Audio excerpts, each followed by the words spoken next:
विचारलं पाहिजे होतं ना. आणि म्हणून मी बोलतो, मी माननीय मुख्यमंत्र्यांना, आम्हाला ही गावं 14 गाव आमच्यात नको आहेत. माननीय मुख्यमंत्री नाईक साहेब, आता ही निवडणूक लागली, आता निवडणूक झाल्यानंतर 6 महिन्यानंतर ही गावं आपण बाहेर काढू. ही गावं निश्चित बाहेर निघतील.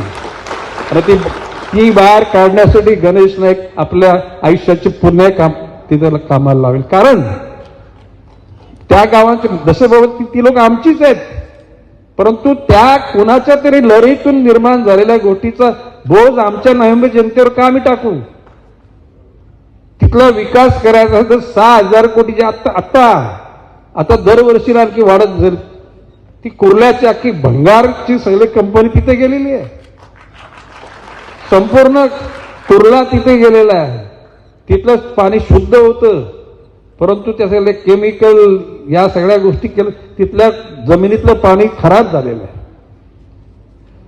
मी त्याची आट टाकली होती की त्या सगळ्या अनधिकृत असलेल्या गोष्टी काढून द्याव्यात, सरकारी गुरुचरण्यात त्या महापालिकेत ताब्यात देण्यात याव्यात. आता आज परिस्थिती काय असेल, अख्खा डोंगर उभा आहे.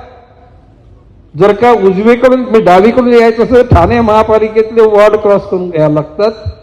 आणि म्हणजे काय कुठला दानशूर काय दयावान पिक्चर दयावान ना, दयावान सारखी वाले. अरे दयावानात मी भविष्यकाळ कसा जाणार याची विचार करा ना पहिल्यांदा.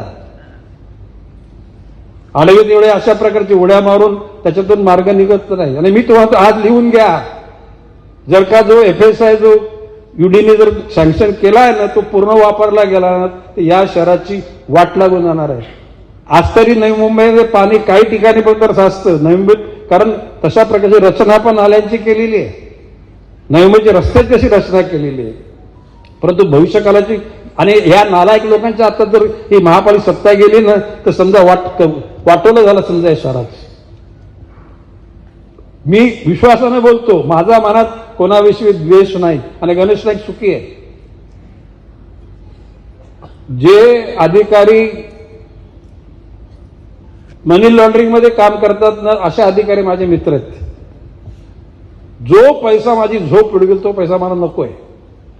ITचे लोक येतील, लुटारू येतील, ED येईल, CBIचे, कोणाला पाहिजे? अरे सुखाची झोप मिळते, तो पैसा ढीक लावून ठेवायचा काय गरज आहे त्या पैशाची? आणि म्हणून मी सांगतो, माझा हात साफ आहे, मन पण साफ आहे. आणि मला ज्याला पाहिजे त्याला सगळ्या गोष्टी उपलब्ध होतात. भविष्य काळामध्ये सुद्धा कसली कमतरता पडणार नाही. आज दशरथ भगत यांच्या नेतृत्वाखाली ह्या त्यांच्या कुटुंबाने आणि त्याच्यानंतर त्यांच्या सर्व सहकार्याने हा जो उपक्रम केला, याचं अनुकरण म्हणजे माझ्या वाढदिवसाच्या निमित्तानं नको, खरं म्हणजे पुढच्या वर्षी मोदी साहेबांच्या वाढदिवसा निमित्तानं आपल्या नवी मुंबईतल्या प्रत्येक वॉर्डमध्ये अशा प्रकारची सत्ता करा. नवी मुंबईची जनतेची काय कामं सेवा करायची बाकी राहणार नाही.